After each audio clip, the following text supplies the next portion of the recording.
اعوذ باللہ من الشیطان الرجیم بسم اللہ الرحمن الرحیم۔ رائل کریشنز کے معزز دوستو السلام علیکم۔ دوستو، حضرت سلیمان علیہ السلام نہر کے کنارے بیٹھے ہوئے تھے کہ ان کی نگاہ ایک چیونٹی پر پڑی جو ایک دانہ لے کر نہر کی طرف جا رہی تھی۔ حضرت سلیمان علیہ السلام نے اس کو بہت غور سے دیکھنے لگے۔ جب چیونٹی پانی کے قریب پہنچی تو اچانک ایک مینڈک نے اپنا سر پانی سے نکالا اور اپنا منہ کھولا۔ جب مینڈک نے اپنا منہ کھولا تو یہ چیونٹی اپنے دانے کے ساتھ اس کے منہ میں چلی گئی۔ مینڈک پانی میں داخل ہو گیا اور پانی ہی بہت دیر تک پانی میں رہا۔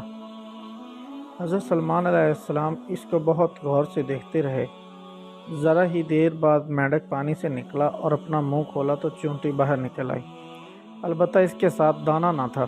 حضرت سلیمان علیہ السلام نے اس کو بلا کر معلوم کیا کہ ماجرا کیا ہے اور کہا کہ تم کہاں گئی تھی؟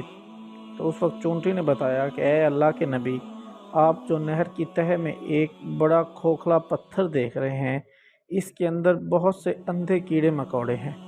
اللہ تعالیٰ نے ان کو وہاں پر پیدا کیا ہے، وہ وہاں سے کہیں نہیں جا سکتے اور نہ ہی اپنا رزق تلاش کر سکتے ہیں، تو اللہ تعالیٰ نے مجھے ان کی روزی کا وکیل بنایا ہے۔ میں اس کی روزی کو اٹھا کر لے جاتی ہوں اور اللہ نے اس مینڈک کو میرا ساتھی بنایا ہے تاکہ وہ مجھے لے کر جائے۔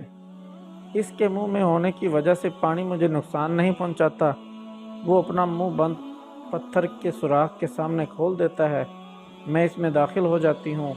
جب میں اس کی روزی اس تک پہنچا کر پتھر کے سوراخ سے اس کے منہ تک آتی ہوں تو مینڈک مجھے منہ سے باہر نکال دیتا ہے۔ تو حضرت سلیمان علیہ السلام نے کہا، کیا تو نے ان کیڑوں کی کسی تسبیح کو سنا؟ تو چیونٹی نے بتایا، ہاں، وہ سب کہتے ہیں کہ پاک ہے وہ ذات جو مجھے اس گہرے پانی کے اندر بھی نہیں بولتا۔ یہ تھی ہماری آج کی ویڈیو۔ امید کرتے ہیں آپ کو ویڈیو پسند آئی ہوگی۔